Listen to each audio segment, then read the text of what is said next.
क्या आप भी अपनी लाइफ में कुछ कर जाने का जुनून रखते हैं? क्या आप भी एज अ स्टूडेंट किसी क्लास में टॉप करना चाहते हैं? क्या आप भी अपने आप को द ओनली वन प्रूफ करना चाहते हैं? तो आज मैं आपके सामने अपने 7 इयर्स टीचिंग एक्सपीरियंस और 100 से भी अधिक टॉपर्स देने का जो एक्सपीरियंस है वो साझा करना चाहता हूं। मैं आज आप लोगों को ये बताना चाहता हूं कि जो एक टॉपर होता है उसकी क्या हैबिट्स होती हैं, उसके डेली रूटीन क्या होते हैं, वो कैसे पढ़ते हैं जिसके दम पे कोई टॉपर बन पाता है। तो यहां पे 1 बाय 1 मैं आपको 5 ट्रिक्स बताने वाला हूं, 5 हैबिट्स बताने वाला हूं जो एक टॉपर के अंदर होना ही चाहिए।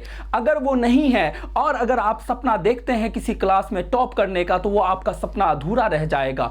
अगर वो क्वालिटीज आप में भी है तो यकीन मानो कि अगले टॉपर आप भी हो सकते हो। मैं यहां पे 1 बाय 1 सारे हैबिट्स को बताऊंगा। अगर उसमें जो हैबिट्स आप में नहीं है, अगर आप उसको अपने अंदर बिल्डअप कर लेते हैं, अपने अंदर ले आते हैं वो हैबिट, तो आप भी अगले क्लास में टॉप कर सकते हो। आप जिस चीज की भी तैयारी कर रहे हो, चाहे वो कॉम्पिटिटिव एग्जामिनेशन हो, चाहे वो बोर्ड एग्जामिनेशन हो।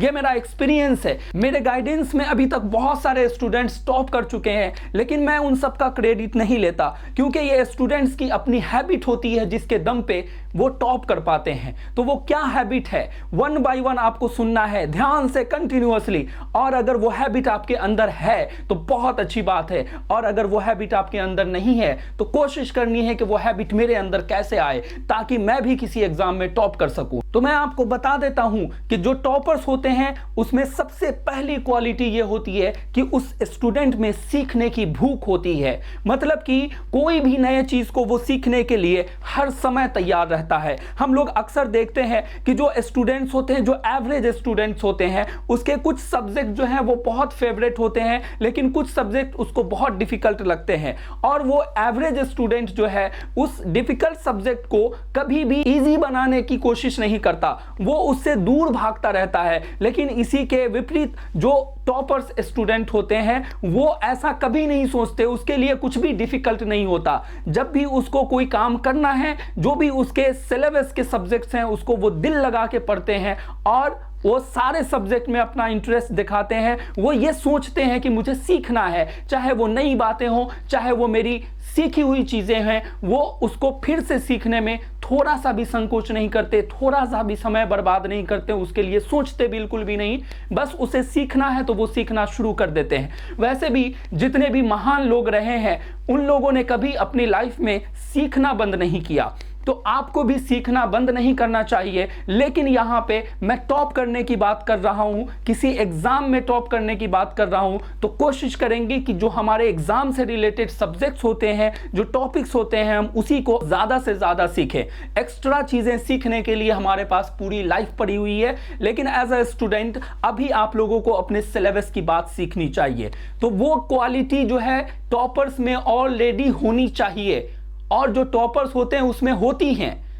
अगर आप में भी वो क्वालिटी है तो मैं कहता हूं कि आप भी टॉपर लिस्ट में अपना नाम बना सकते हो। और अगर आप में ये क्वालिटी नहीं है तो फिर आपको अपने अंदर ये क्वालिटी लानी होगी कि कोई भी सब्जेक्ट अगर मुझे पढ़ना है, मैं उसको बिना ये सोचे हुए कि ये सब्जेक्ट मेरे लिए डिफिकल्ट है, बल्कि सीखने के लिए आपको हमेशा रेडी रहना होगा।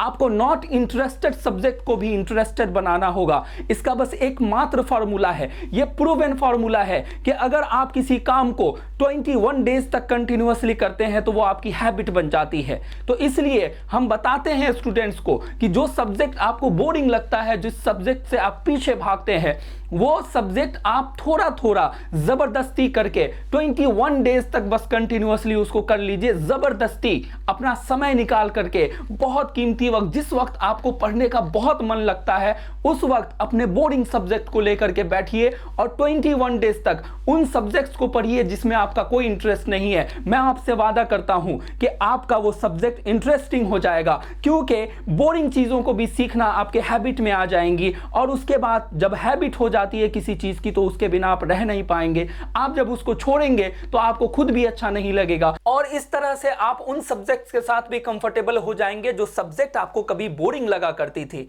जिसके कारण आपके सारे सब्जेक्ट की बहुत बैलेंस तरीके से तैयारी हो पाएगी, जो कि किसी टॉपर के लिए ये सबसे ज्यादा जरूरी होता है।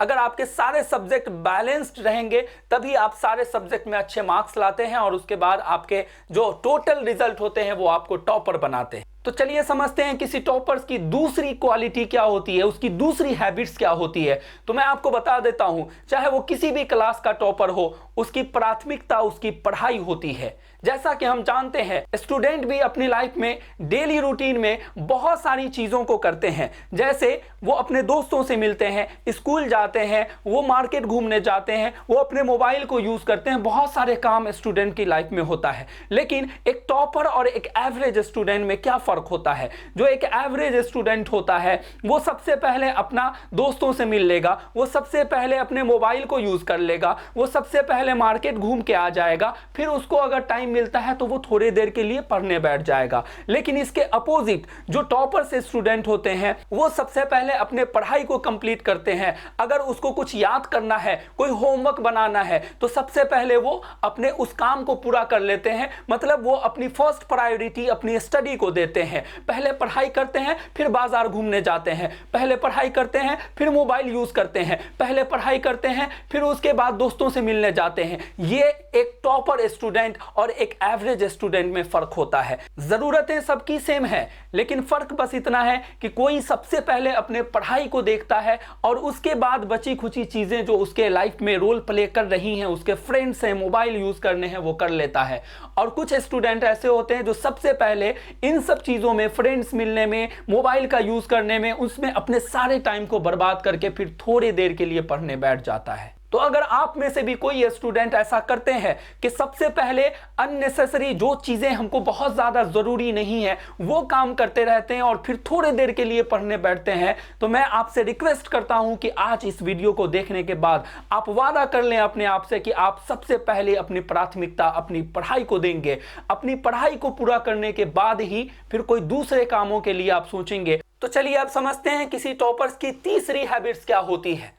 मैं आपको बता दूं कि अभी तक हम लोगों ने दो हैबिट देखा, जिसमें सबसे पहले कोई टॉपर जो है उसमें सीखने की इच्छा होनी चाहिए। दूसरी बात कि अगर कोई सब्जेक्ट उसके लिए बोरिंग है तो वो उसमें अपना इंटरेस्ट कैसे जगाए। अब तीसरी बात कि अगर किसी स्टूडेंट ने ये दोनों काम कर लिया है तो फिर अब सब्जेक्ट्स को पढ़ने की बात आती है, जो हमारा सिलेबस होता है उसको कंप्लीट करने की बात आती है। तो देखिए, जो टॉपर से स्टूडेंट होते हैं वो सबसे पहले किसी सब्जेक्ट को कंप्लीट करने का सोचते हैं तो उससे पहले उस सब्जेक्ट को पढ़ने का एक रूटीन तैयार करते हैं, चाहे वो डेली रूटीन हो, चाहे वो वीकली रूटीन हो, चाहे वो मंथली रूटीन हो। अगर कोई बुक 100 पेजेस का है तो वो डिसाइड करता है कि मैं 100 पेजेस में हर दिन 10 पेजेस पढ़ूंगा तो ये मेरा 10 दिन में कंप्लीट हो जाएगा, और वो उस रूटीन को फॉलो करता है। वो सबसे पहले उठता है और उसके बाद वो अपना वो 10 पेजेस जो है, जो टारगेट उसने फिक्स किया है, वो उसको कंप्लीट कर लेता है, और उसके बाद फिर वो कोई दूसरे सब्जेक्ट को देखता है।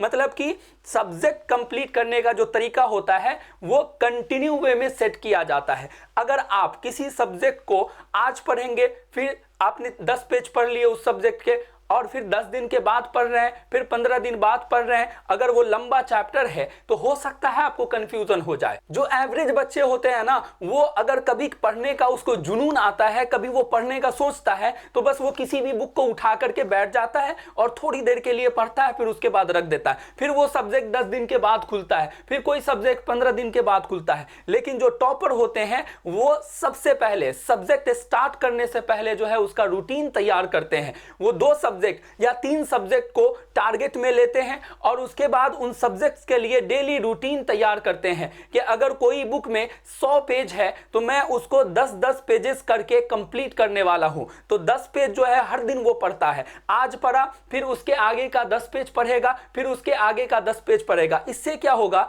कि आप उन चीजों को ज्यादा समझ पाएंगे, क्योंकि जस्ट एक दिन पहले आपने 10 पेज पढ़ा, उसकी कुछ बातें आपके माइंड में होंगी, फिर उसी से रिलेटेड आगे 10 पेज पढ़ रहे हो, आपके माइंड में और ज्यादा बातें आएंगी, फिर उसी से रिलेटेड आप पढ़ रहे हो, तो आपका कंसेप्ट 100% क्लियर होता है जब आप किसी बुक को, किसी चैप्टर को कंटिन्यू पढ़ के खत्म कर देते हो। अगर उसको पार्ट्स बाय पार्ट्स बांट बांट के 4 दिन 5 दिन गैप कर करके पढ़ोगे तो फिर आपका पीछे का जो है थोड़ा सा माइंड से निकल जाता है, जिसकी वजह से आपको कंफ्यूजन होती है। तो ये भी एक तरीका होता है टॉपर्स के पढ़ने का कि वो कोई सब्जेक्ट को अगर डिसाइड करता है तो उसका रूटीन तैयार करता है, वो पेजेस में बांटता है और उसके बाद हर दिन वो उस पेज को कंप्लीट करता है। और इसी के साथ समझते हैं किसी टॉपर्स के चौथे सबसे बड़े हैबिट्स को। ये हैबिट किसी स्टूडेंट में आ जाए ना तो वो भले अपनी लाइफ में टॉपर लिस्ट में आ पाए या ना आ पाए, लेकिन वो कभी फेल नहीं होगा। ये ऐसा हैबिट है कि ये अगर किसी आम आदमी के लाइफ में भी आ जाए तो वो आदमी भी अपनी लाइफ में सक्सेसफुल हो जाएगा। वो जिस काम को करने का सोचेगा उसमें उसको कामयाबी मिलेगी। और वो चौथी सबसे बड़ी हैबिट होती है किसी टारगेट को अपने समय से पहले पूरा करना। अगर आप में यह आदत बन गई कि आपने कोई काम करने का सोचा और उस काम को करने के लिए आपने उससे समय से पहले पूरा कर लिया, तो यकीन मानो आप लाइफ में कभी फेल नहीं होगे। मैं इसको समझाने के लिए एक एग्जांपल देता हूं कि कोई एवरेज बच्चा और कोई टॉपर स्टूडेंट जो होता है उसमें फर्क क्या होता है। जैसा कि हम सब लोग जानते हैं कि हर स्टूडेंट या तो स्कूल जाता है या तो कॉलेज जाता है या किसी कोचिंग में वो ज्वाइन करता है अपने सब्जेक्ट को पूरा करने के लिए, अपने सिलेबस को समझने के लिए, और उसको शिक्षक के द्वारा होमवर्क्स मिलते हैं। तो जो एवरेज बच्चा होता है और जो टॉपर्स होते हैं, यहीं पे उसकी मेंटलिटी समझी जा सकती है। जो एवरेज बच्चा होता है ना, उसको टीचर के द्वारा जो होमवर्क मिला, मान लो 10 दिन का मिला, तो वो उसी दिन से सोचना शुरू कर देता है कि मुझे ये कंप्लीट करना है, कंप्लीट करना है, कंप्लीट करना है। वो सोचता है कि मुझे कंप्लीट करना है, लेकिन वो ये सोचते सोचते 2 दिन 3 दिन 4 दिन पास कर लेता है और उसको अपने अंदर कॉन्फिडेंस होता है कि मैं इसको 5 दिन में कंप्लीट कर लूंगा, मैं 10 दिन का काम 5 दिन में कर लूंगा। उसको अपने आप में कॉन्फिडेंस है। लेकिन ऐसा होता है कि जब वो 5 दिन बचा है और उसको करना स्टार्ट करता है, उसी 5 दिन में जो है कोई इमरजेंसी काम आ जाता है, उसको कहीं जाना पड़ जाता है, जिसकी वजह से वो उस 5 दिन के अंदर जो है अपने होमवर्क को कंप्लीट नहीं कर पाता है। और जो टॉपर्स होते हैं वो ऐसा नहीं सोचते। जो टॉपर्स होते हैं वो बिल्कुल इसके अपोजिट सोचते हैं। जब उसको होमवर्क मिलता है तो वो ये सोचता है कि पहले मैं अपना टारगेट कंप्लीट करूंगा, पहले मैं अपना होमवर्क कंप्लीट करूंगा, फिर मुझे अगर टाइम मिलेगा तो मैं उसमें दूसरे सब्जेक्ट या मुझे जो करना होगा वो करूंगा। ये फर्क होता है। जो टॉपर्स होते हैं वो किसी टारगेट को जैसे ही सुनते हैं वो उसी वक्त से उस पे वर्क करना शुरू कर देते हैं और टाइम से पहले ही उस टारगेट को कंप्लीट कर लेते हैं। लेकिन जो एवरेज बच्चे होते हैं वो उस टारगेट को सोचते रहते हैं कि मैं इतने दिन में फिनिश कर लूंगा, मेरी एबिलिटी है, 5 दिन बचेगा तो मैं स्टार्ट करूंगा। और जिसकी वजह से ये होता है कि वो 5 दिन खत्म करने के बाद जो बचा हुआ 5 दिन है उसमें वो स्टार्ट करता तो है, लेकिन उस बीच कोई इमरजेंसी काम पड़ जाने की वजह से वो अपने टारगेट को अचीव नहीं कर पाता, जिसकी वजह से वो खुद अपने आप से ही डिमोटिवेट हो जाता है। और अगर आप सब्जेक्ट को पूरा कर लेते हैं, आप अपने टारगेट को अचीव कर लेते हैं, तो आप चाहे स्कूल में हो, चाहे कॉलेज में हो, चाहे कोचिंग में हो, टीचर आपकी तारीफ करता है, जिसकी वजह से आपको मोटिवेशन मिलता है। तो ये जो तरीका है ना, ये खुद को मोटिवेट और खुद को डीमोटिवेट करने का तरीका है। ये टोटली आप पे डिपेंड करता है। अगर आपने ये रूटीन सेट कर लिया कि हमको कोई भी काम, दुनिया का कोई भी काम मिलेगा, उसके लिए अगर हमको समय मिलता है तो मैं उस काम को समय के अंदर करने की कोशिश करूंगा। मैं डिसाइड कर लूंगा कि मुझे ये कर ही लेना है 1-2 दिन पहले तक ही, जो कि एक टॉपर की सबसे बड़ी खूबी होती है, ये उसका हथियार होता है। तो चलिए अब हम लोग समझते हैं कि वो 5वां टॉपिक क्या है जो किसी भी टॉपर को करना जरूरी होता है। अगर वो नहीं करेगा तो हो सकता है उसके एग्जामिनेशन में उसके रिजल्ट अच्छे ना हो। वो 5वां चीज है revision and writing practice. Writing practice is also the part of revision, that's why I am using here revision and writing practice. हम लोग बहुत बार बहुत सारी चीजों को याद करते हैं लेकिन कुछ दिनों के बाद ही भूल जाते हैं। तो इसलिए याद की हुई चीजों को याद रखने के लिए सबसे पहला काम जो होता है वो होता है रिवीजन। हम लोग हर दिन का रूटीन सेट कर लेते हैं कि हम किसी भी चीज को याद करेंगे तो उसको हम रिवाइज करते रहेंगे। बहुत सारे स्टूडेंट ऐसे करते हैं, चाहे वो एक एवरेज स्टूडेंट हो, चाहे वो एक टॉपर स्टूडेंट हो, सब लोग जो है रिवीजन करते हैं। किसी चीज को याद किया तो वो डिसाइड कर लेते हैं कि हम इसको हर हफ्ते जो है एक बार रिवाइज करेंगे या 3 दिन पे उसको रिवाइज करेंगे, वो टाइम अपना फिक्स कर लेते हैं। लेकिन कई बार ऐसा होता है कि सिर्फ रिवीजन के बेसिस पे अगर हम उसको डायरेक्टली एग्जामिनेशन में लिखने की कोशिश करते हैं तो बहुत बार वो बातें हमारे माइंड से निकल जाती है। जो किसी डेफिनेशन का या किसी आंसर का जो इंपॉर्टेंट पॉइंट होता है वो हम लोग भूल जाते हैं एग्जामिनेशन हॉल में। कई बार ऐसा होता है कि हमें चीजें याद तो आती हैं लेकिन वो सिस्टमैटिक तरीके से याद नहीं आती। तो इसलिए मैं कहता हूं कि सिर्फ रिवीजन से काम नहीं चलता। किसी एग्जाम में अगर टॉप करना है तो आपको रिवीजन के साथ साथ राइटिंग प्रैक्टिस भी करना जरूरी है। अगर राइटिंग प्रैक्टिस करेंगे तो आपका रिवीजन सही माना जाता है कि आप प्रॉपर तरीके से जो है रिवाइज कर रहे हैं।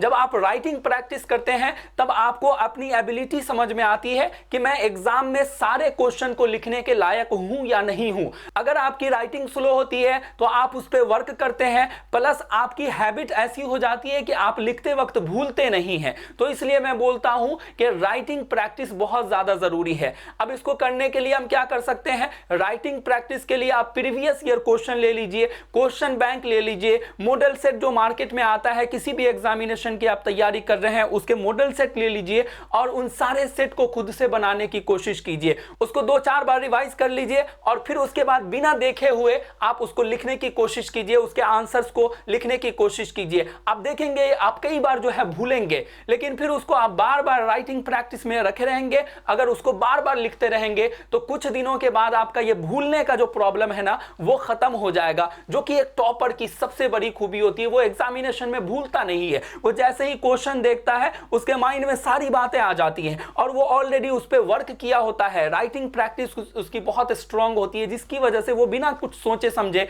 लिखना स्टार्ट करता है और टू दी पॉइंट जो उस क्वेश्चन की डिमांड होती है उसके अकॉर्डिंग वो आंसर लिखता है, जिसकी वजह से उसके आंसर बिल्कुल भी नहीं करते हैं और उसका जो रिजल्ट होता है वो उसे टॉपर बना देता है। बस यही सब बातें थी जो मैंने 1 बाय 1 आप लोगों को बताया।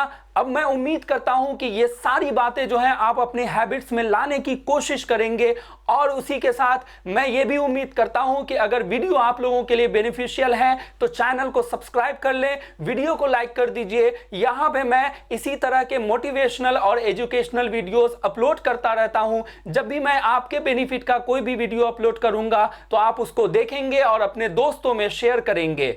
Thank you so much.